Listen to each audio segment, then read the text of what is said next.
As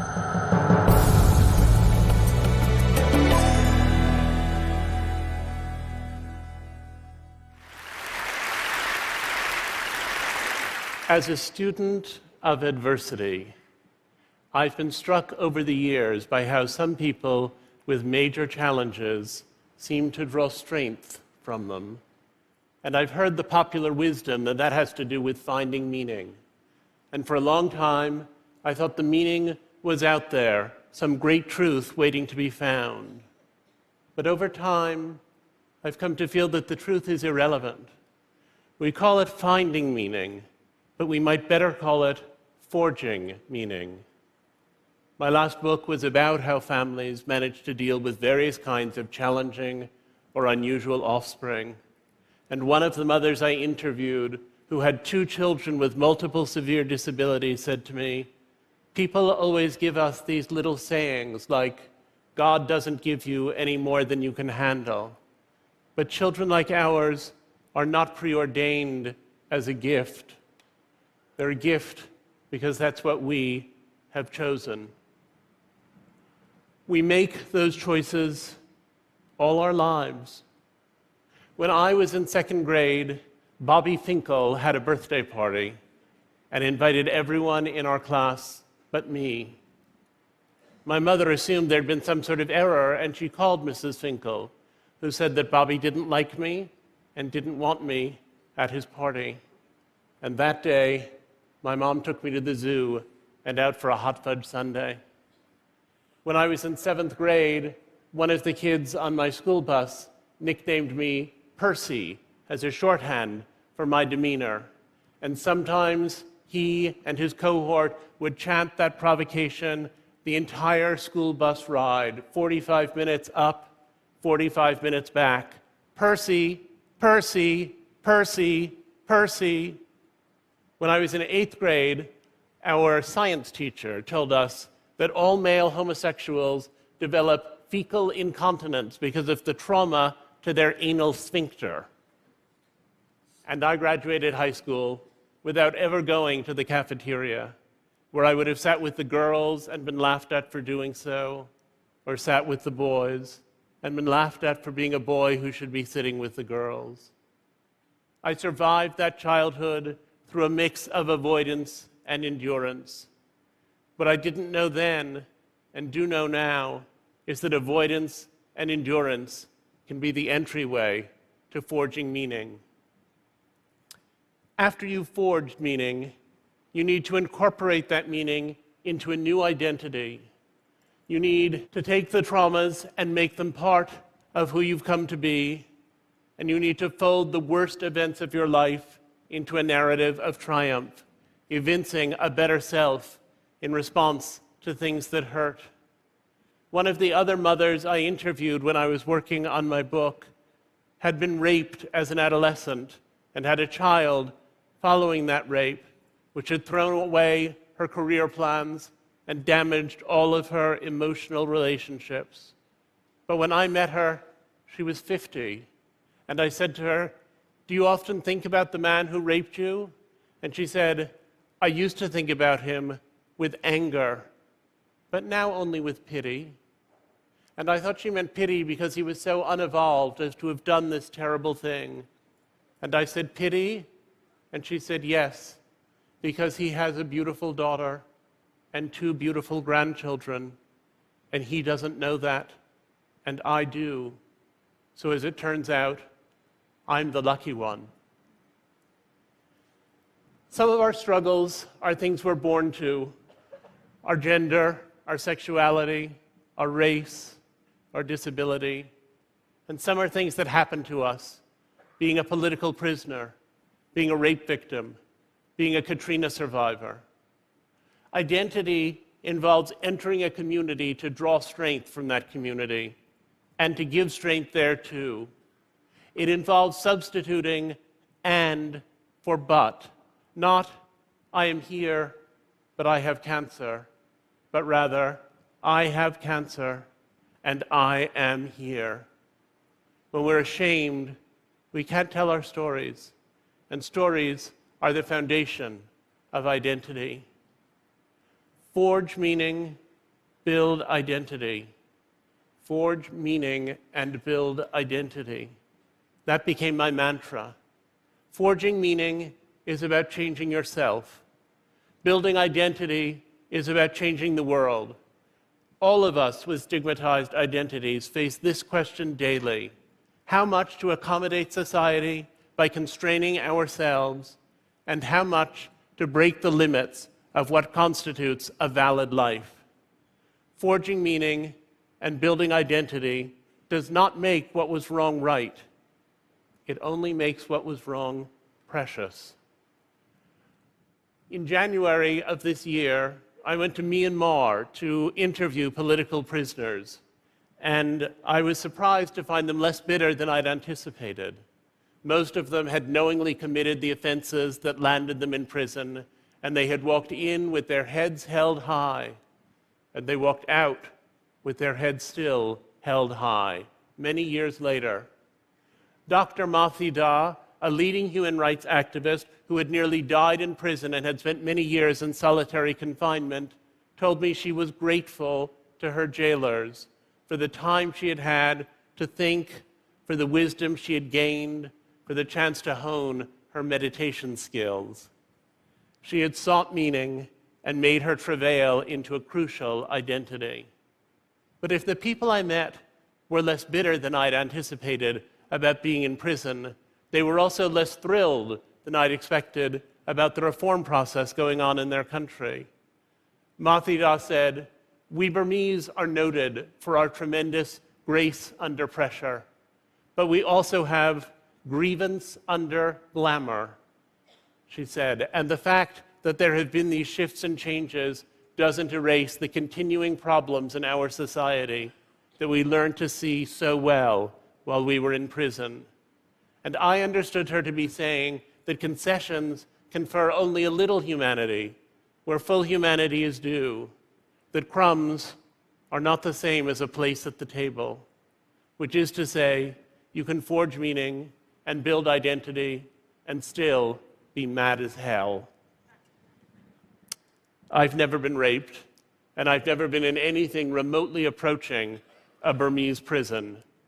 But as a gay American, I've experienced prejudice and even hatred, and I've forged meaning, and I've built identity, which is a move I learned from people who had experienced far worse privation than I've ever known. In my own adolescence, I went to extreme lengths to try to be straight. I enrolled myself in something called sexual surrogacy therapy, in which people I was encouraged to call doctors prescribed what I was encouraged to call exercises with women I was encouraged to call surrogates, who were not exactly prostitutes, but who were also not exactly anything else. My particular favorite was a blonde woman from the Deep South who eventually admitted to me that she was really a necrophiliac and had taken this job after she got in trouble down at the morgue.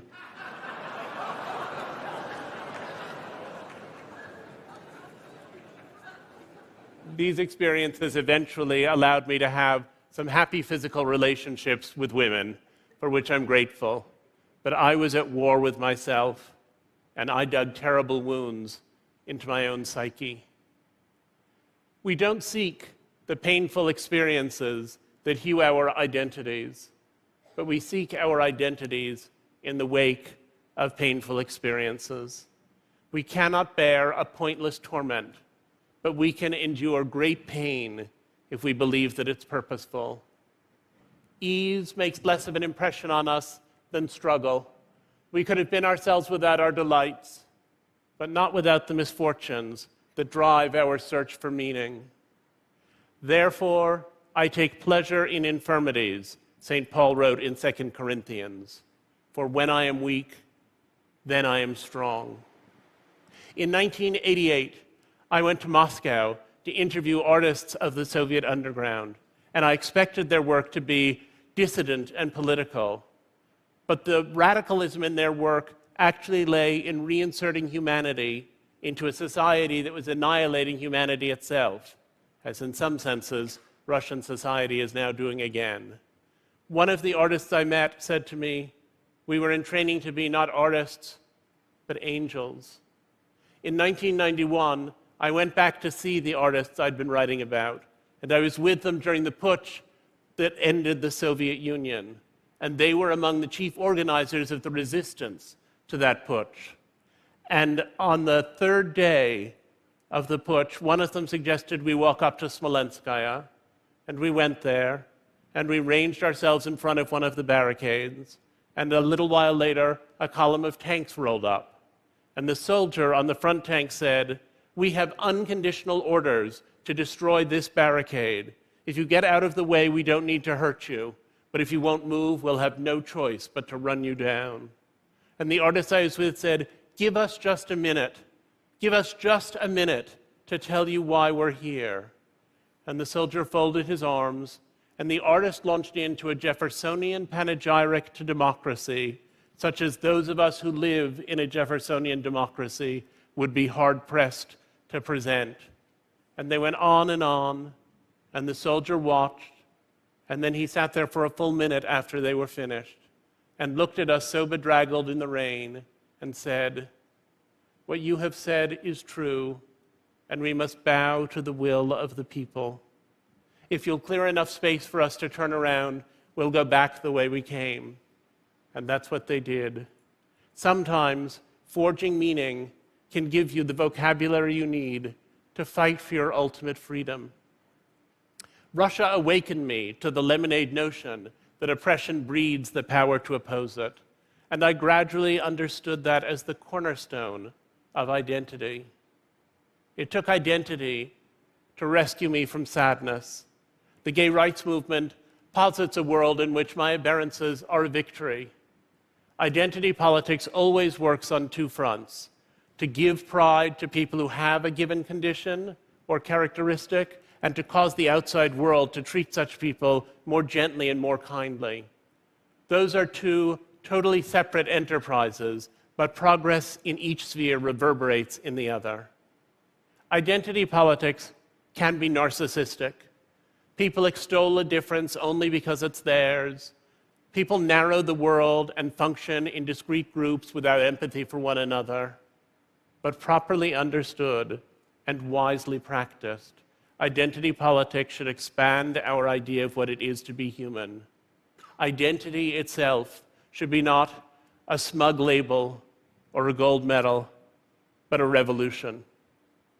I would have had an easier life if I were straight, but I would not be me. And I now like being myself better than the idea of being someone else, someone who, to be honest, I have neither the option of being nor the ability fully to imagine. But if you banish the dragons, you banish the heroes, and we become attached to the heroic strain in our own lives. I've sometimes wondered whether I could have ceased to hate that part of myself without Gay Pride's Technicolor fiesta, of which this speech is one manifestation. I used to think I would know myself to be mature when I could simply be gay without emphasis. But the self-loathing of that period left a void, and celebration needs to fill and overflow it.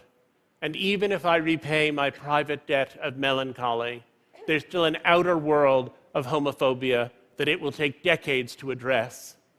Someday, being gay will be a simple fact, free of party hats and blame, but not yet. A friend of mine, who thought gay pride was getting very carried away with itself, once suggested that we organize Gay Humility Week.